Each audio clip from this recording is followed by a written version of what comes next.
Ya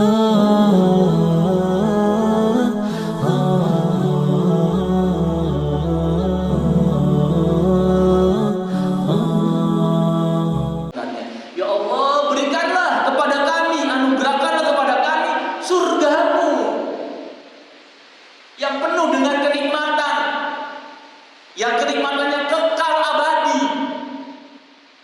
dari surga yang paling bawah sampai tingkatan yang paling tinggi. Makanya kita selalu bermohon, misalnya dalam doa-doa kita juga, Allahumma inna nas'alukal jannah, Allahumma inna nas'aluka ridhoka wal jannah, Allahumma inna nas'alukal firdausal a'la. Firdaus surga Allah Subhanahu wa taala.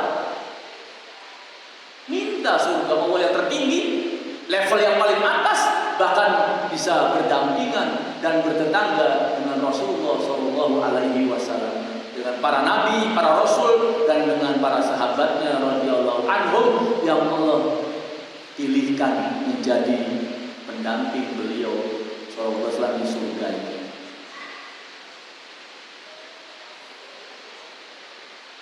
Kemudian ada juga ulama dalam tafsir menyatakan bahwa kebaikan di akhirat itu juga berupa wa yadkhulu fi hasanatil akhirah kadzalik al-amnu minal faza'il akbar fil arsati wa taisiril hisab. Masuk dalam kebaikan di akhirat adalah rasa aman dari kengerian saat menghadapi perhitungan di akhirat. Saat menghadapi apakah kita akan masuk neraka atau masuk surga. Tentunya kita ingin masuk surga. Itu kita aman. Dan masuk dalam kategori kebaikan di akhirat adalah dimudahkannya timbangan, evaluasi hisab kita di akhirat kelak. Oleh karena itu ada rahasia masyarakat muslimin yang dirahmati Allah Subhanahu wa taala. Di antara doa yang sepatutnya kita baca sebelum kita mengucapkan salam dalam salat kita adalah Allahumma hasibni hisaban yasira. Ya Allah, hisablah, ya Allah, hitunglah, ya Allah, evaluasilah amal-amalku ini dengan hitungan yang mudah, dengan hisab yang ringan. Itu permintaan kita. Sebelum kita assalamualaikum dalam salat kita, selain memohon dari 4 perlindungan dan memohon dari 3 kebaikan, juga memohon agar kita diberikan hisab, perhitungan yang ringan, yang mudah, yang membuat kita lempang menuju surga Allah Subhanahu wa taala. Ini di akhirat cukup, belum cukup. Makanya ini adalah orang yang memiliki motivasi, orientasi, visi dan misi hidup yang tinggi. Ternyata di akhirat ada lagi permintaan doanya.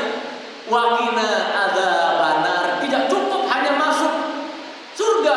Karena apa? Karena ada sebagian kaum muslimin yang masuk surga tapi dicelup dulu, dibakar dulu di dalam api neraka. Nauzubillah min dzalik.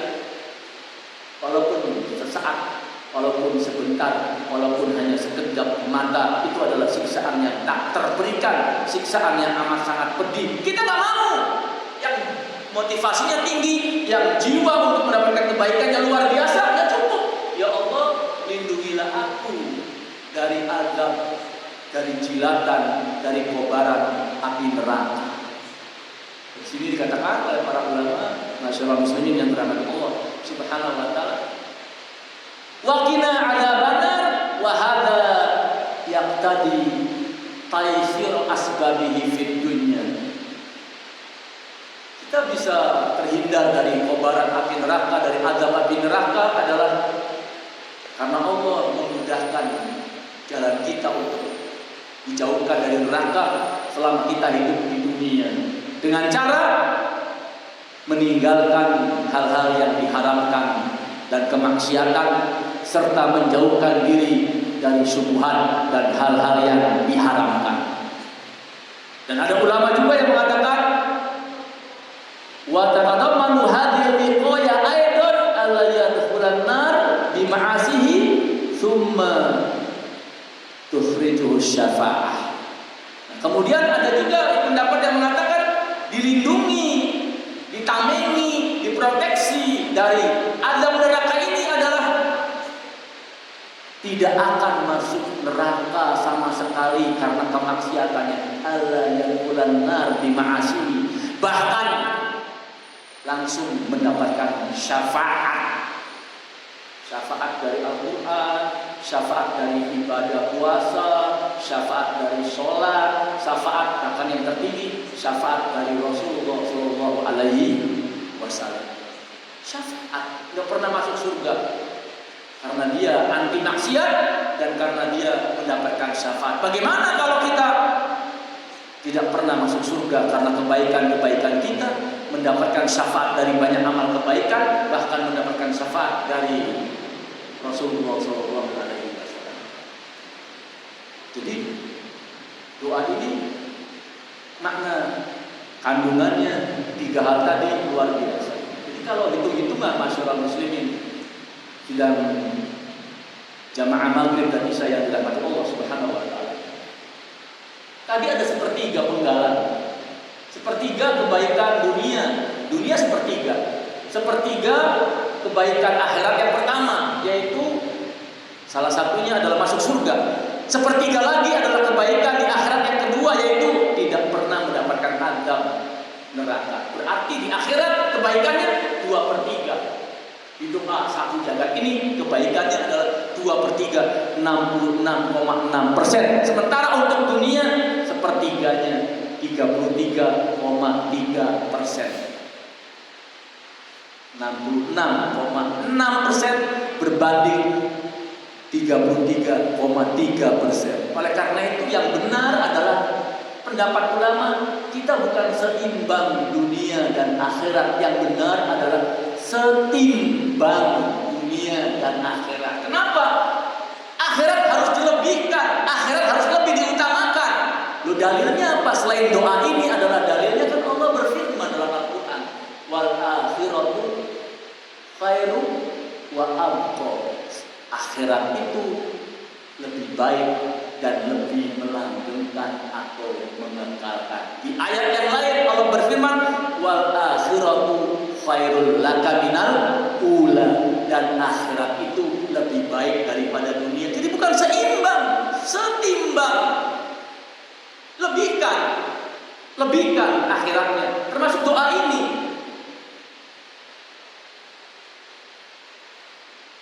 Masyarakat muslimin yang dirahmati Allah Subhanahu Wa Taala.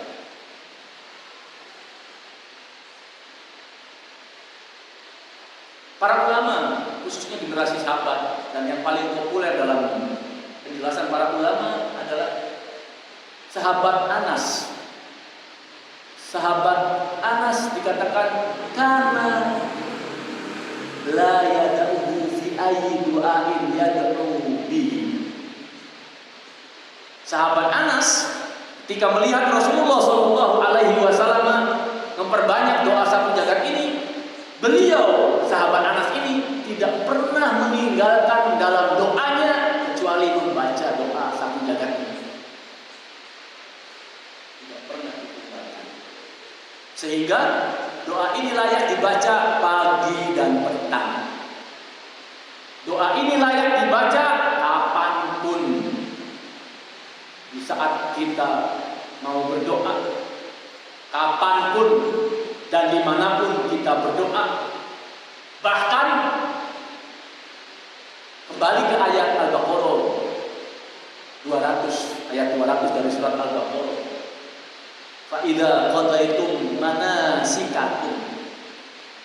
Ketika tawaf dalam ibadah haji atau ibadah umroh, tawaf 7 putaran, ada rukun Hajar Aswad, pojok Hajar Aswad, ada rukun Syami, ada rukun atau pojok Iraqi, ada rukun Yamani. Itu ternyata yang paling ditekankan selain di Hajar Aswad, memulai dan mengakhirinya dengan berdoa, doa tawaf. Ternyata yang dianjurkan oleh Rasulullah SAW adalah ketika berada di rukun Yamani sampai rukun Hajar Aswad, disunnahkan memperbanyak doa ini. Rabbana atina fid dunya hasanah wa fil akhirati hasanah wa qina adzabannar.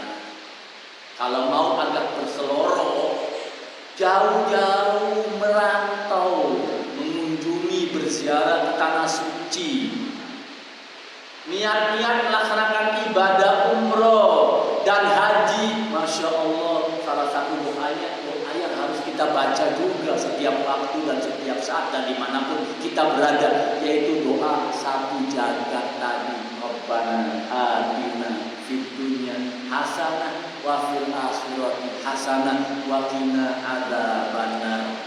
Bogor akhir-akhir ini, khususnya seminggu atau sepekan belakangan ini, diguyur hujan hampir tiap hari dan selalu deras.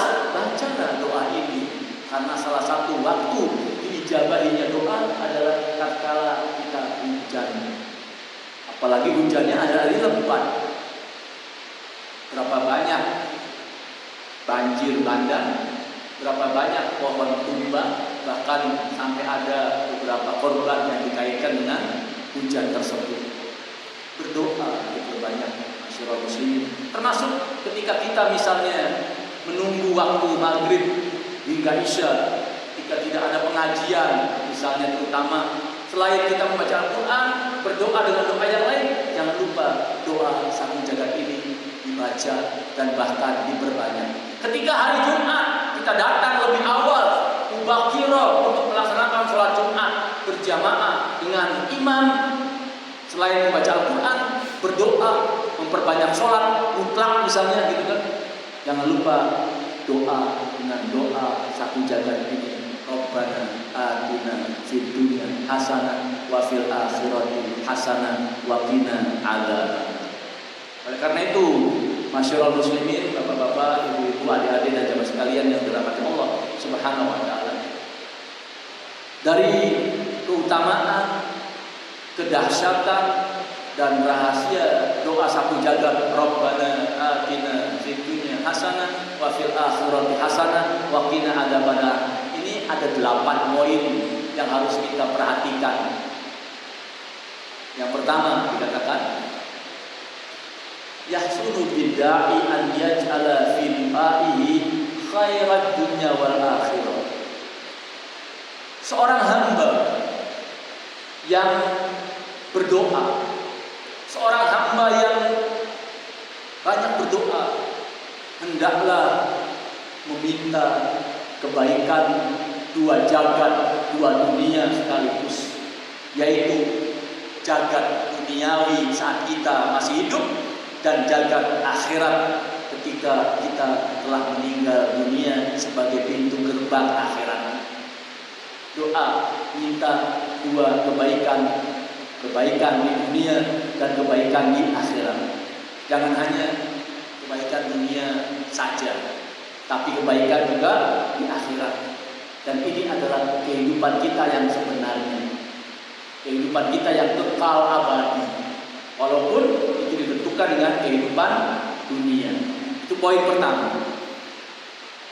Poin yang kedua, yang bagi likuli da'in an yakuna julla du'aihi wa nasibil akbar fi umuril akhirah.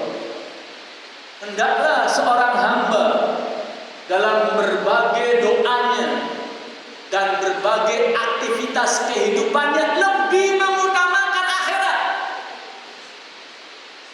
Seimbang, bukan seimbang. Lebih mengutamakan akhirat. Tadi penjelasannya. Ditambah dengan ayat misalnya yang kita ingat, Allah berfirman, wabtagi fima ataqallahu darul akhirah. Carilah kehidupan untuk akhirat kalian. Perintahnya, carilah kehidupan untuk akhirat kalian. Wala tansa nasibaka minad dunya.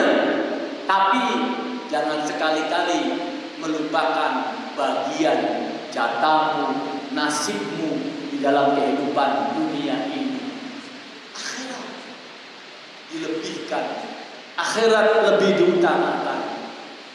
Itu poinnya menurut penjelasan para ulama.